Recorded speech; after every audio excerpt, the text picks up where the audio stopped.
imahen at mga tagpo sa kanyang paghihirap. Kasama rin ang misyon na ipakilala ang mga santong nagkaroon ng kaugnayan kay Jesus hanggang sa katapusan. Ang rekamadero po ay ang samahan ng mga tagapangalaga ng mga imahen ay naganda ng mga salaysay hango sa Ebanghelyo, estasyon ng krus at misteryo ng hapis upang magbigay kahulugan sa mga imahen. Ang prosesyon ng Miyerkules Santo ay prosesyon ng pagpapakasakit ni Jesucristo. Ito ay sumasaklaw sa lahat ng mga naganap sa uling linggo ng buhay ni Jesus mula sa kanyang matulupay ang pagpasok sa Jerusalem hanggang sa kanyang pagdurusa at pagkamatay sa krus. Ang una pong imahen ay ang pagpasok sa Jerusalem. Bago tumating ang kaarawan ng Paskwa, inutusan ni Jesus ang dalawang alagad na pumunta sa nayon upang humanap ng bisirong asno na di para sasakyan ni Numan. Hinila nila yon kay Jesus at ito'y sinakyan ni Jesus patungong Jerusalem. Ang mga tao ay kumuha ng palakpan ng palma at kabas sa lungsod upang siya'y salubungin. Maraming naglakad ng kanilang balabal sa daan at ang kanilang sigaw, Hosana! Purihin ang dumarating sa ngalan ng Panginoon. Kristong Hari, dumarating sa pangalan ng Panginoon, gawaan mo kami at patawarin.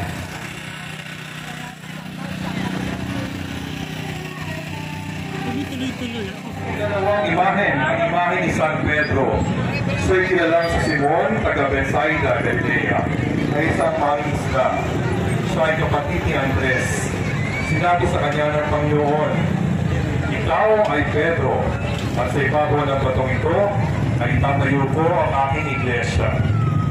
Nang gabing si Jesus, palihim na sinundan ni Pedro ang mga kumuha kay Jesus. May nagtanong kay Pedro kung siya'y alagad ng dinakil, at ito'y agad niyang itinatuwa. Matapos yun ay tumilaw ang manok tulad ng sinabi ni Jesus. Kay Pedro ay pinagkaloob ni Jesus ang kapangyarihan at tungkuling turuan ang kanyang mga tagasunod bilang kataas-taasang puno at kahaliliya sa ibabaw ng lupa. San Pedro, Apostol, ipanalangin mo kami. San Juan Evangelista ang ating ikatlong imahe. San Juan Evangelista ay tubong Galilea, anak ni Zebedeo at Salome, at ang babatang kapatid ni Santiago Matanda. Isa siyang mangingisda na siya'y tawagin ni Jesus upang maging isa sa 12. Siya ang pinakabatang apostol, ang tinutukoy na alagad na mahal ni Jesus. Siya lamang ang alagad na sumubaybay kay Kristo mula nang siya itagpin hanggang sa paghihirap ni Jesus sa Kalbaryo. Nang makita ni Jesus ang kanyang ina at ang minamahal na alagad, inihabilin ni Jesus ang ina nitong si Maria kay Juan. Mula noon, kinupkop ni Juan ang ina ni Jesus. Si Juan ang sumulat ng ika-4 na Ebanghelyo. San Juan Evangelista at Apostol, ipanalangin mo kami. Ang ika-4 na imahe, ang imahe ni Santiago Zebedeo. Si Santiago Zebedeo ay nangangalan kapatid ni San Juan Evangelista. Habang siya at si Juan ay naghahayuma ng mga lambat, tinawag sila ni Jesus at sila ay sumunod. Iniwan nila sa bangka ang kanilang ama, kasama ang mga tauhan. Isa siya sa 3 itinatanging alagad ni Jesus. Ang mangingisdang ito ay magkapalad na maging saksi kasama sina Pedro at Juan sa mahimalang pagbabagong anyo ni Kristo at pagpapawis ng dugo ng Panginoon sa halamanan ng Getsemani. Santiago Zebedeo, Apostol, ipanalangin ko. Ikalima, San Andres. Si San Andres ay isang mangingisdang taga Bethsaida sa tabi ng dagat Galilea. Ang hanap buhay niya ay pangingisda. Siya ay naging alagad ni Juan Bautista bago siya naging alagad ni Jesus. Si Andres ang unang disipulo ni Jesus. Si Andres ang unang nagsabing si Jesus ang Mesiyas at agad na hinanap ang kanyang kapatid na si Pedro at isinama ito. Hali kayo at sumunod sa akin. Gagawin ko kayong mga malakaya ng mga tao. At pagkarakay iniwan ang kanilang lambat at sila'y sumunod sa kanya. San Andres Apostol, ipanalangin mo kami. Ika-anim, San Felipe. Si Felipe ay taga Bethsaida, kababayan ni Andres at Pedro. Isa rin siyang disipulo ni San Juan Bautista at pagkaraay naging masugid na apostol ng Panginoon. Naniniwala si Felipe na si Jesus ang tinutukoy ni Moises sa kautusan at ringpin ng mga propeta.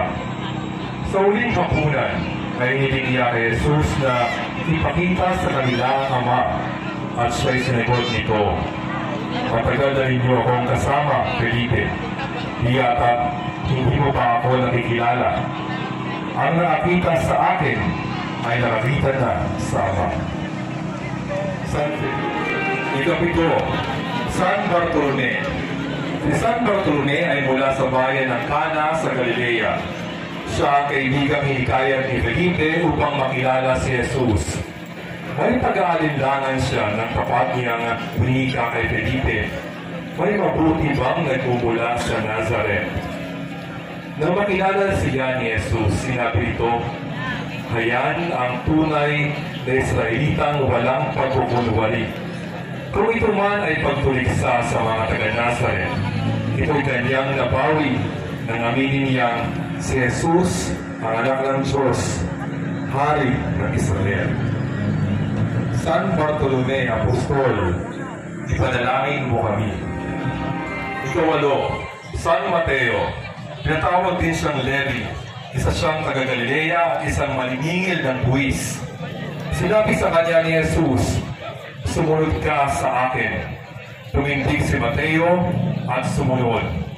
Nang makisalo si Jesus sa piging na inihanda ni Mateo, tinanong ng mga Pariseo kung bakit siya sumalo sa mga makasalanan. Ipinagtanggol ito ni Jesus at sinabi, "Naparito ako upang hindi tawagin ang mga matuwid, kundi ang mga makasalanan upang magsisi." Si Mateo ang sumulat ng unang ebanghelyo. San Mateo, Evangelista at Apostol, ipanalangin mo kay siya. Santo Tomas, isa siyang taga-Galilea at binasagang kambal. Mas kilala siya bilang alagad na ayaw maniwalang nagpakita si Jesus sa mga alagad matapos na siya ay mamatay at nilibing. Tulad ng maraming hindi makapaniwala hanggang hindi nakikita o nahahawakan. Sinabi niya, "Hindi ako naniniwala hanggang hindi ko nakita ang butas ng pako sa kanyang kamay at nasusuot dito ang aking daliri." Nang sa wakas ay nagpakita si Jesus, isinagawa niya, "Panginoon ko at Diyos ko." Iyon ang tunay na pagkilala sa pagka-Diyos ni Jesus. Santo Tomas Apostol, ipanalangin mo kami. Ika-10, Santiago Alfeo. Si Santiago ang bata kung tawagin ay anak ni Alfeo na tinatawag ring Cleopas at ni Maria Cleopas. Isa siya sa 12 alagad ni Jesus at nabanggit sa 4 na ebanghelyo. Binigyan sila ng kakayahan at kapangyarihang magpalayas ng demonyo at magpagaling ng mga may karamdaman. Siya ay pininiwalaan kamag-anak ni Jesus sapagkat sa ebanghelyo ay nakasulat na si Santiago, Jose, Simon at Judas ay mga kapatid ni Jesus. Santiago Alfeo Apostol, ipanalangin mo kami. Ika-11, San Judas Tadeo. Si Judas ay kilala rin sa pangalang Tadeo. Siya ay anak ni Santiago at sinasabing siya ay kapatid o kamag-anak ni Jesus. Tulad ni Santiago, Alfeo, Simon at Jose. Noong gabi ng huling hapunan, tinatanong niya si Jesus, "Panginoon, bakit sa amin lamang kayo magpapakilala ng lubusan at hindi sa sanlibutan?" Sumagot si Jesus, "Ang umiibig sa akin ay tutupad ng aking salita. Iibigin siya ng aking Ama at kami mananahan sa Kanya. San Judas Tadeo Apostol, ipanalangin mo kami.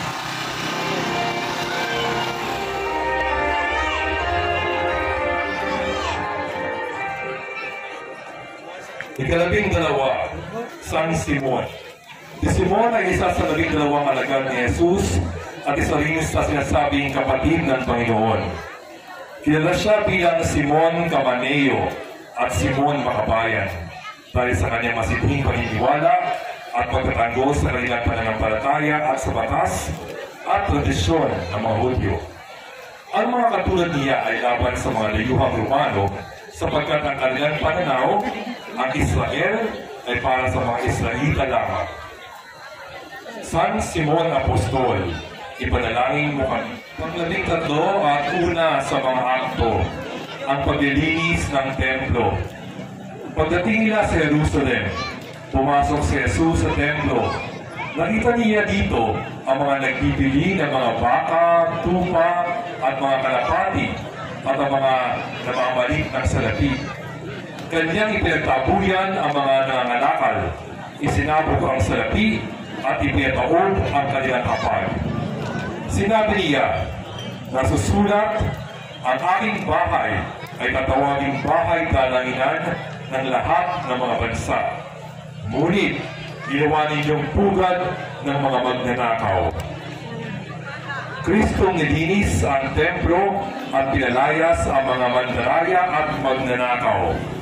Kaawaan mo kami at patawarin. Ikalabing-4, ang pangaral ni Jesus sa templo. Pagkarating sa Jerusalem, araw-araw ay nagtuturo si Jesus sa loob ng templo at nangangaral ng mabuting balitang mula sa Diyos na namamagitan ng sermon, kwento at talinhaga.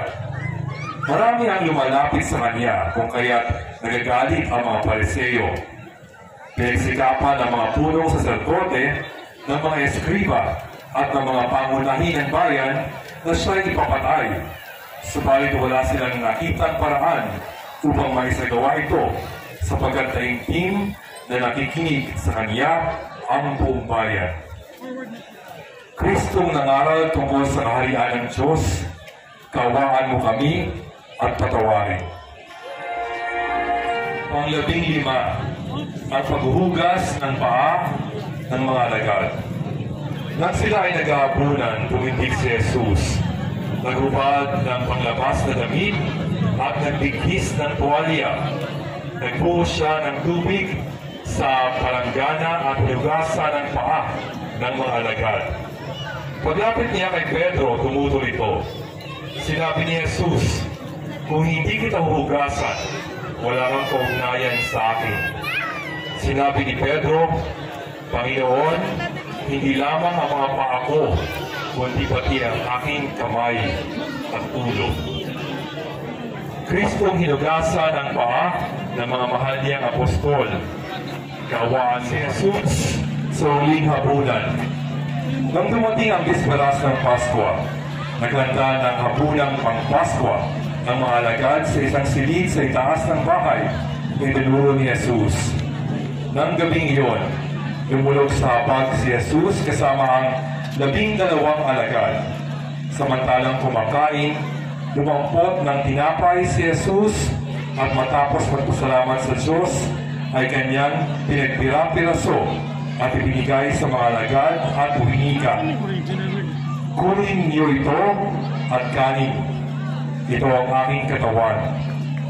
Hinawakan niya ang saro, nagpasalamat sa Diyos at ibinigay sa kanila upang inumin. Noong gabing iyon ay natatag ang kauna-unahang banal na Eucharistia.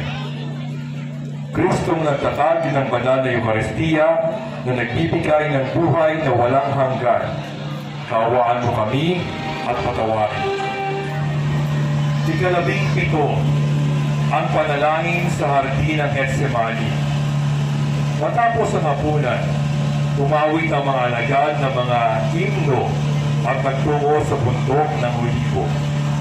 Pagdating sa Getsemani, lumayo si Jesus sa kalumuhod at nanalangin. Wika niya, Ama ko, kung hindi maayaalis ang sarong ito, ang hindi ko iinumin, mangyari ang iyong kalooban. Higib ng hapis, siya'y nagpatira pa at nanalangin ng buong taimtim. Tumulo sa lupa ang kanyang pawis na animoy malalaking patak ng buto. Kristong tinanggap at sinunod ang kalooban ng Diyos Ama. Kaawaan mo kami at patawarin. Ang pagkakanulo kay Jesus. Pagkapanalangin, nagbalik si Jesus sa mga alagad at sinabi, dumating na ang oras na pagkakanulo ang anak ng tao sa mga makasalanan. Nagsalita pa si Jesus nang dumating si Judas kasama ng maraming tao na may dalang tapak at pamalo. Agad dumapit si Judas kay Jesus at sinabi, Guro, sabay halik. Sinabi ni Jesus, Judas, ipinagkanulo mo ba ang anak ng tao sa pamamagitan ng isang halik? At sinunggaban si Jesus ng mga tao at tinakip. Kristong sa pamamagitan ng halik ay ipinagkanulo ng taksil na alagad. Tinabing siya ang pagtakip kay Jesus. Nang makita ng mga alagad kung ano ang nangyari, sinabi nila, Panginoon, mananaga na po kami. At tinaga ng isa sa kanila ang alipin ng pinakapunong saserdote at natigpas ang kanang taingan iyon. Ngunit sinabi ni Jesus, huwag, hayaan niyo sila.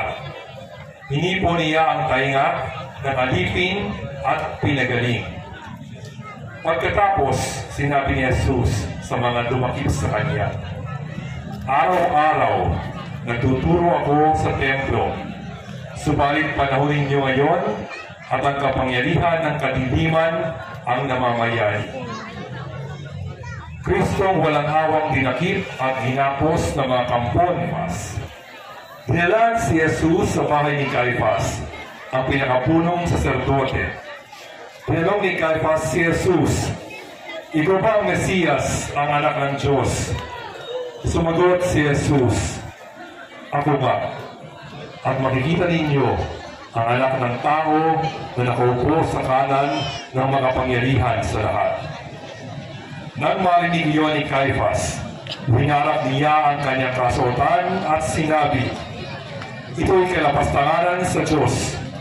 At hinatulan nilang lahat si Jesus ng kamatayan.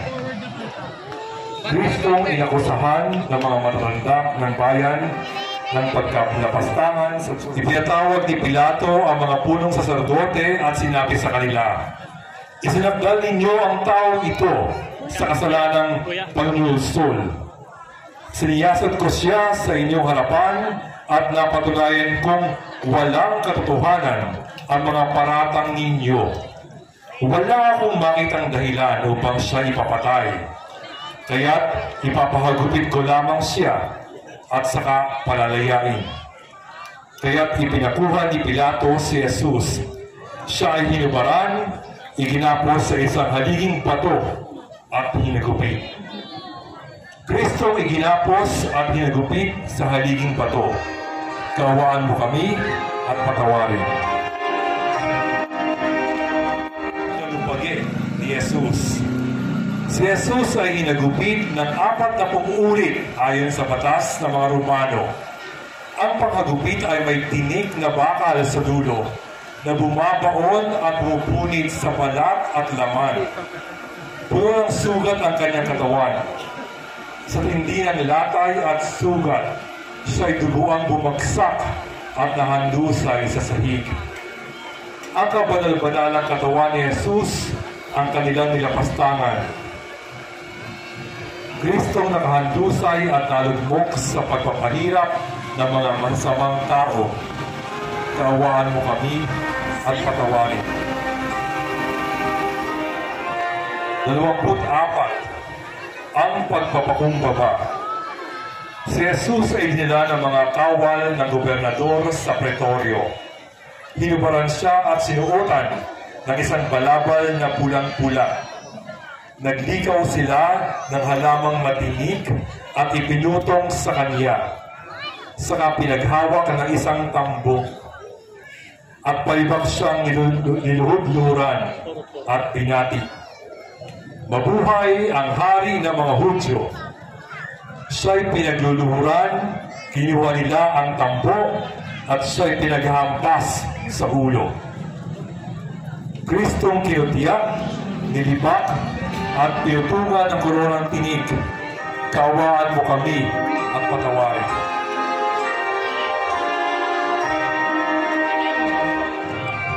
Pang-25, ang paghatol kay Jesus. Muling lumabas si Pilato at sinabi sa mga Hudyo, "Wala akong makitang kasalanan sa kanya." At nilabas si Jesus na may koronang tinig at balabal na purpura. Sinabi ni Pilato, "Hayan ang tao."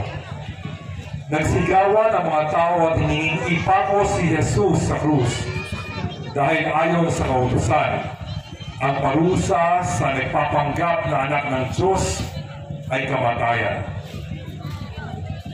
Nang makita ni Pilato na wala siyang magagawa, nagugas siya ng kamay at sinabi, "Wala akong pananagutan sa kamatayan ng taong ito." Kaya si Jesus ay binigay sa kanila ni Pilato upang ipako sa krus. Kristong hinatulan ng kamatayan ni Pilato. Kaawaan mo kami at patawarin.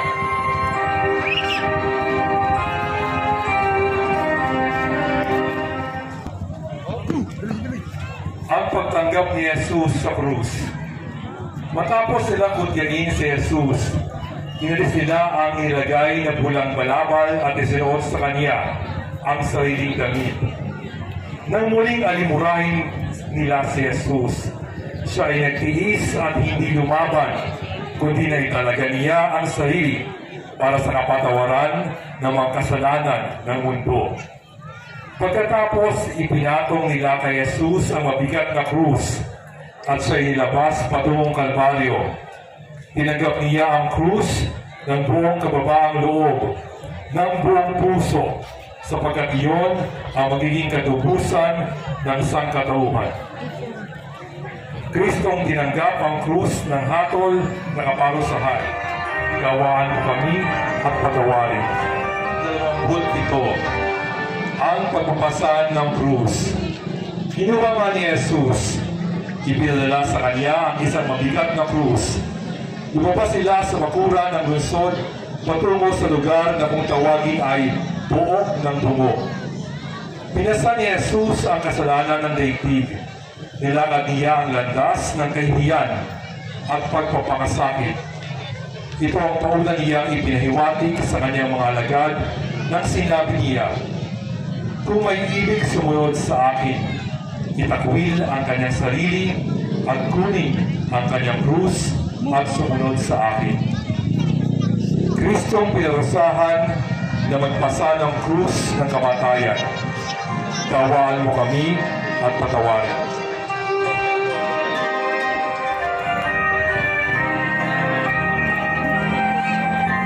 Dalawampu't-walo. Ang pagkikita ni Jesus at ng kanyang ina. Sa bigat ng pasang krus, si Jesus ay napayukayok. Sa misang pag-angat ng kanyang paningin, ay lumantad ang mukha ng kanyang nagdadalamhating ina. Sa kanilang pagkikita, ay naipadama ng banal na ina ang kanyang pagmamahal sa kanyang anak.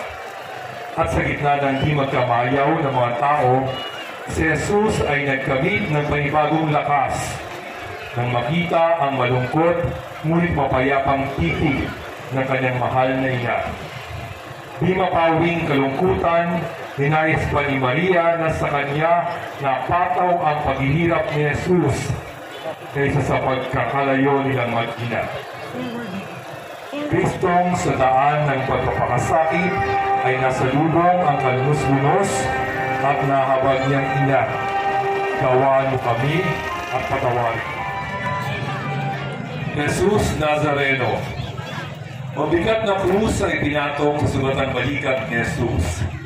Inasa niya ang krus na parusa sa mga kriminal at manghimagsik. Si Jesus Nazareno ang tagapagligtas, sapagkat winasak niya ang karahasan sa pananatiling tahimik at mapagpakumbaba. Ipinamalas niya ang kadakilaan ng Diyos sa kahihiyang kanyang tinanas. Pinasa niya ang kasalanan ng daigdig ayon sa ipinahayag ni Propeta Isaias. At dahil dito, sinakop niya ang mundo. Panginoong Jesus Nazareno, pasan mo ang mabigat na krus ng kasalanan ng tao. Tawaan mo kami at patawarin.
Santa Veronica.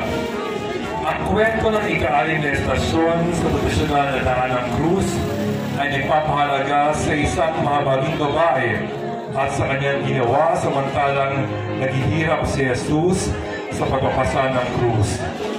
Pumuslit ang babae sa kakapalan ng tao, inalis ang kanyang belo at itinampi sa kamahal-mahalang mukha ni Jesus na naway pigib ng pawis at dugo. Bilang sukli sa kanyang kabanal-banalan ay nabakas sa belo ang mahal na mukha ni Jesus. Ang babae ay tinawag na Veronica. Ang ibig sabihin ay tunay na larawan. Siya ang kumakatawan sa mga nilalang na nahabag at nakiisa sa paghihirap ni Jesucristo patungo sa Kalbaryo. Santa Veronica, ipanalangin mo kami. Pang-30, ang pagkadapa ni Jesus. Dahil sa mga sugat na dulot ng mga tinamong hagupit at tusok na koronang tinik, maraming dugo ang buoy tumanak at nagpahina kay Jesus. Siya ilang ulit na paluhod, nadapa at nalugmok sa lupa sa ilalim ng mabigat na krus. Ang kanyang lakas ay unti-unting pumanaw at pagmamalupit na mga kawal ay higit pang nagpahirap sa kanya. Ngunit nagtumibay pa rin siya, bumangon at nagpatuloy lumakad sa landas na hahantong sa buhay na walang hanggan. Kristong nadapa sa hirap sa pagpasan ng krus. Kaawaan mo kami at patawarin. Pang-31. Si Jesus ay tinulungan ni Simon Sireneo. Paglabas nila sa lungsod, kanilang nakita ang isang lalaking nagngangalang Simon, isang taga-Sirene. Pilit nilang ipinapasan sa kanya ang krus ni Jesus. Parang isang pagkakataong inihanda ng Diyos na si Simon ay nasa tamang lugar at tamang oras upang siya ay mapiling tumulong kay Jesus. Ang utos ay di niya pinanggihan. Kinuha niya at pinasan ang krus ng isang taong nahatulan. Kristong tinulungan ni Simon Sireneo sa pagpasan ng mabigat na krus. Kaawaan mo kami at patawarin.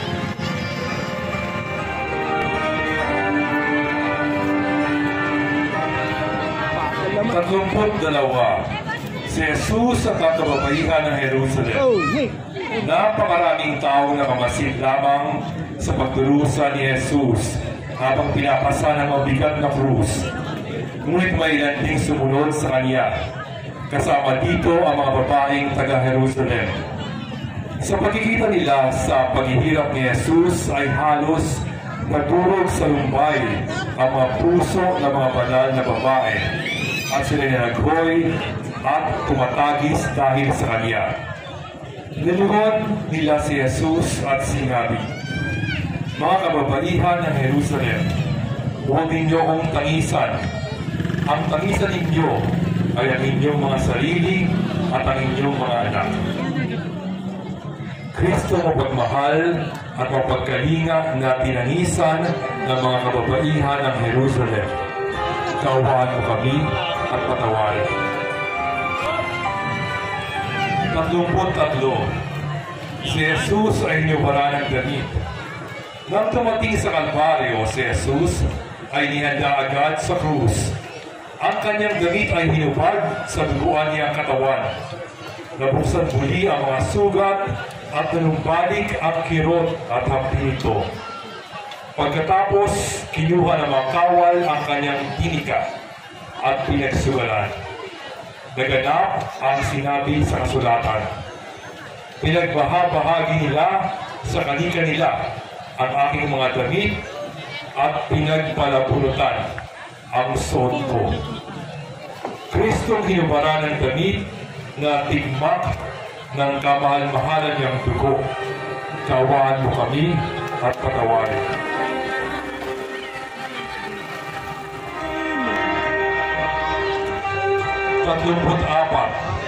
Ang pagpapako sa krus.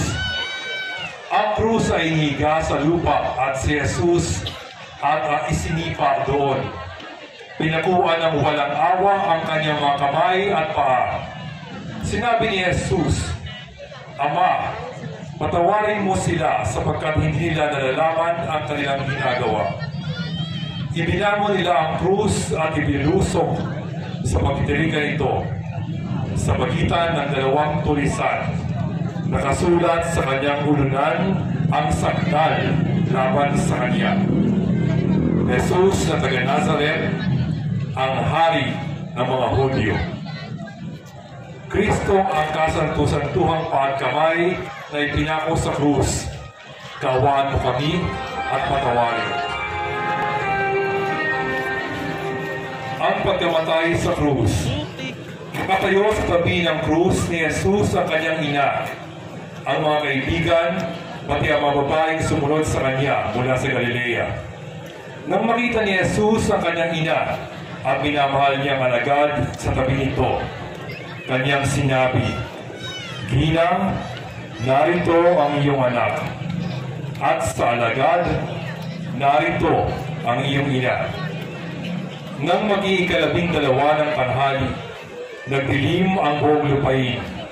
Nang ikatlo ng hapon, sumigaw ng malakas si Jesus, "Aba, sa mga kamay mo, ipinagtatagubilin ko ang aking espiritu." Pagkasabi nito, iniyukayo niya ang kanyang ulo at nalagot ang kanyang hininga. Walang pag-ibig na higit pa sa pag-ibig ng isang taong nag-alay ng buhay para sa kanyang mga kaibigan. Kristong namatay sa krus upang tubusin ang kasalanan ng mundo. Kaawaan mo kami at patawarin. 36. Ang paghugos kay Jesus mula sa krus. Nang magtatakip-silim na, dumating si Jose na taga-Arimatea, isang iginagalang na kagawad ng Sanhedrin. Sapagkat bisperas ng araw ng pamamahinga, naglakas loob siyang lumapit kay Pilato at hiningi ng marinig na patay na si Jesus. Pumayag siyang kunin ni Jose ang bangkay. Bumili si Jose ng kayong lino. Nang may baba na ang bangkay, ay kanyang pinalot sa kayong lino ito. Kristo ang kamal-mahalang kataway, inihugos sa krus. Kaawaan mo kami at patawarin.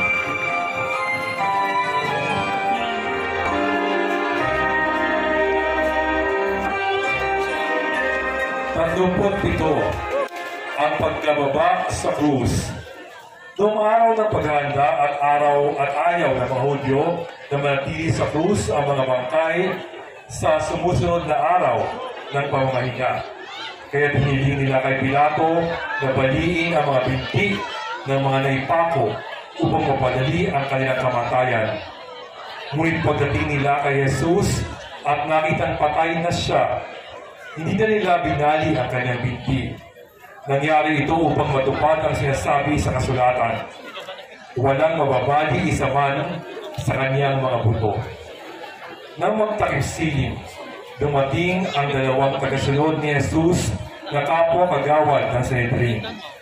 Kinuha nila ang kamahal-mahalang katawan ni Jesus at nilagak sa kantungan ng kanyang kahabag-habag na ina. Kristo ibinaba sa krus at ibinigay sa kanyang nahabag na ina. Kaawaan mo kami at patawarin.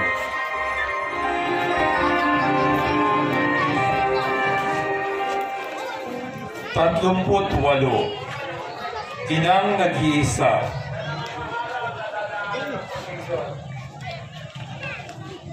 Ang lahat ay nagsiuwi na. Ang Kalbaryo ay naiwang malungkot at tahimik, maliban sa hinagpis ng isang inang na ulila. Mahal na ina ng kaawaan, anong lungkot ang iyong nadama nang mahawakan mo ng sandali ang bangkay ng iyong anak? Siya'y muling kinuha sa iyo at naiwan kang nag-iisa at tumatagi sa paanan ng krus. Hawak ang koronang tinik, nakadiin sa iyong puso. Inang naulila at naiwang nag-iisa, ipanalangin mo kami. Tatumpot siya, San Nicodemo. Si Nicodemo ay isang kasapi ng kapulungan ng mga saserdote. Maling niyang sinadya si Jesus at nagtanong tungkol sa paghahari ng Diyos. Sinabi ni Jesus sa kanya, maliban ang tao'y pinanganak sa tubig at espiritu, hindi siya paghaharian ng Diyos. Nag-utos sa mga punong saserdote sa mga bantay ng templo upang takpin si Jesus. Isa sa mga naroon ay si Nicodemo. Tinanong niya sila, labag sa ating kautusan na hatulan ng isang tao nang di muna nililitis at inaalam kung ano ang kanyang ginagawa. San Nicodemo, ipanalangin mo kami. 40. San Jose ng Arimatea. Siya ay isang mayamang taga-Arimatea. Mabuti at matuwid ang tao ito at kabilang sa mga naghihintay sa paghari ng Diyos. Bagamat kagawad siya ng Sanhedrin, hindi siya sang-ayon sa kanilang ginawa kay Jesus. Lumapit siya kay Pilato at hiningi ang bangkay ni Jesus. Nang may baba na ang bangkay, pinalot niya ito ng bagong kayong liko at nilagay sa sariling libingan ni Jose na inuka sa gilid ng gulod na bato. San Jose ng Arimatea, ipanalangin mo kami.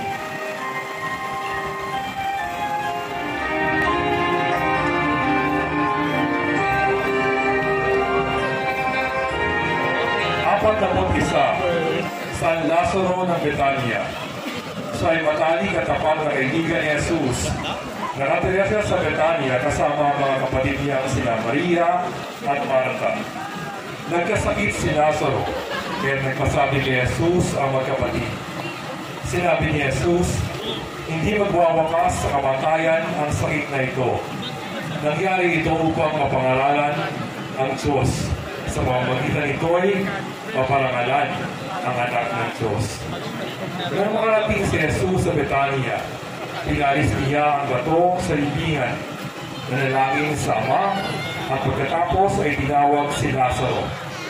Lumabas si Lazaro sa libingan. Dahil dito, marami ang sumunod at nanalig kay Jesus. San Lazaro ng Betania, ipanalangin mo kami.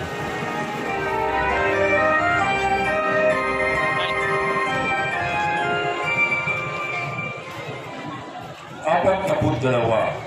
Santa Maria ng Betania. Pumasok si Jesus at ang kanyang mga alagad sa nayo ng Betania. Malugod siyang tinanggap ni Marta sa kanyang tahanan. Ang babae ito ay kapatid ni Maria sa pangalan. Opo si Maria sa pangalan ni Jesus at nakinig sa kanyang itinuturo. Si Marta naman ay abala sa paghahanda. Kaya hindi niya kay Jesus na sabihin kay Maria na tulungan siya nito. Ngunit sumagot si Jesus, Marta, naliligalig ka at abala. Ngunit isa lamang ang tanging kailangan. Pinili ni Maria ang mas mabuti at ito'y hindi aalisin sa kanya. Santa Maria ng Betania, ipanalangin mo kami.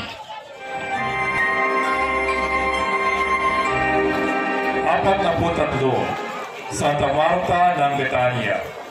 Nang marinig ni Marta na dumarating si Jesus upang dalawin ang may sakit niyang kapatid na si Lazaro, sinalubong niya ito. Sinabi ni Marta, Panginoon, kung kayo po'y naparito, hindi sana namatay ang aking kapatid. Sinabi naman ni Jesus, Ako ang muling pagkabuhay at ang buhay. Ang nananalig sa akin, kahit mamatay ay muling mabubuhay. Saan na kayo? Pinaniniwalaan mo ba ito? Saan na kayo? Opo, Panginoon, ang sagot ni Marta. Dulo na ba? Kayo po ang anak ng Diyos, ang Mesiyas na inaasahang paparito sa sanlibutan. Santa Marta ng Betania, ipanalangin mo kami.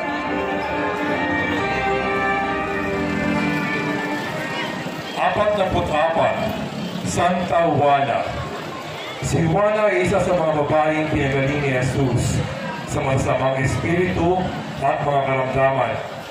Siya ay asawa ni Cusa na katiwala ni Haring Herodes Antipas.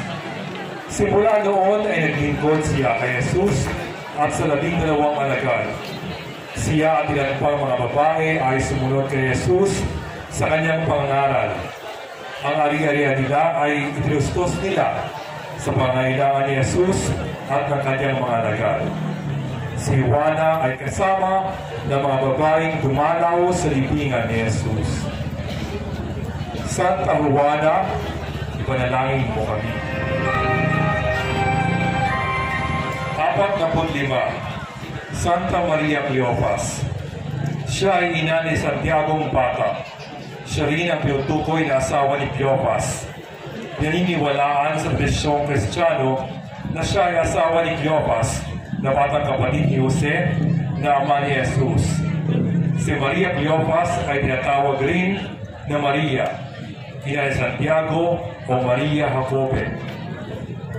Isa siya sa mga babaeng sumunod kay Jesus mula Galilea upang maglingkod sa kanya at sa kanyang mga alagad. Isa siya sa mga alagad na sumama kay Jesus sa muling pagkabuhay nito sa Jerusalem. Siya, kasama ang iba pang babae, ay saksi sa magpapakasakit, pagkamatay, at muling pagkabuhay ni Jesus. Santa Maria Cleopas, ipanalangin mo kami.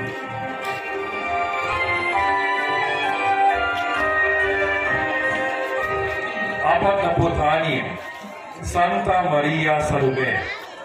Si Salome ay asawa ni Zebedeo at ina ni Santiago Matanda at Juan Evangelista. Si Salome ay kasama ng mga babaeng sumunod at naglingkod kay Jesus mula Galilea hanggang Jerusalem. Nakita niya ang pagpapakasakit at pagkamatay ni Jesus sa Kalbaryo. Pagkaraan ng araw ng pamahinga, si Salome kasama ang mga Magdalena at Maria Cleopas ay bumili ng pabango upang ipahid sa bangkay ni Jesus. Nang makarating sila sa libingan, wala doon ang bangkay. Sila ang unang nakaalam na si Jesus ay muling nabuhay. Santa Maria Salome, ipanalangin mo kami.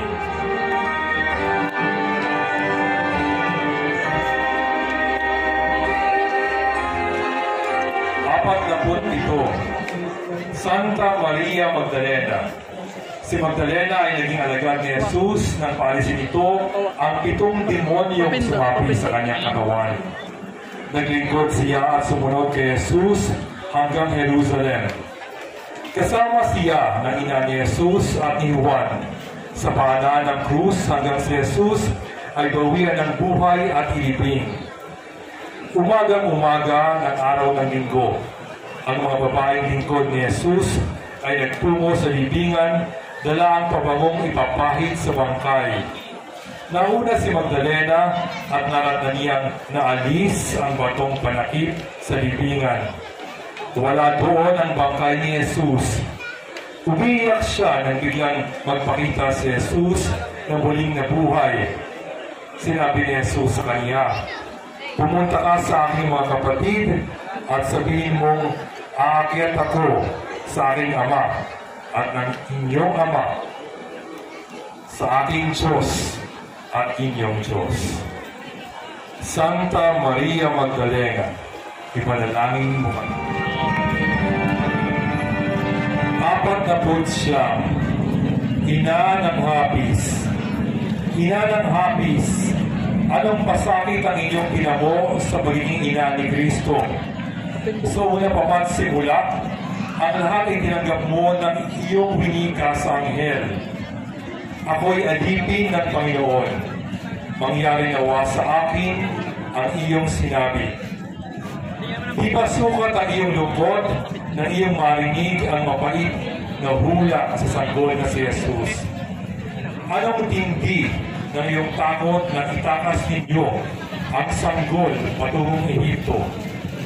Nang 3 araw na wala ang batang paslit sa templo, inaka ng dalamhati ng masalubong mo ang iyong anak na may pasang krus. Pinawian ng buhay at hela sa libingan.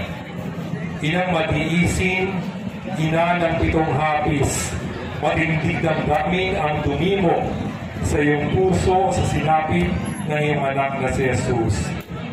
Ang puso mo'y para na ring perukan ng isang balaraw. Inang tigib ng hapis, ipanalangin mo kami.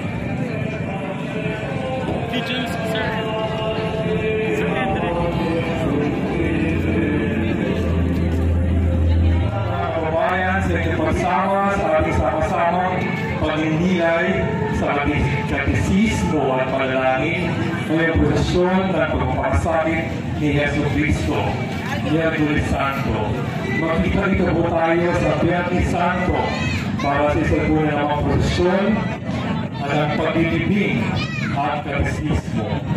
Magandang gabi po sa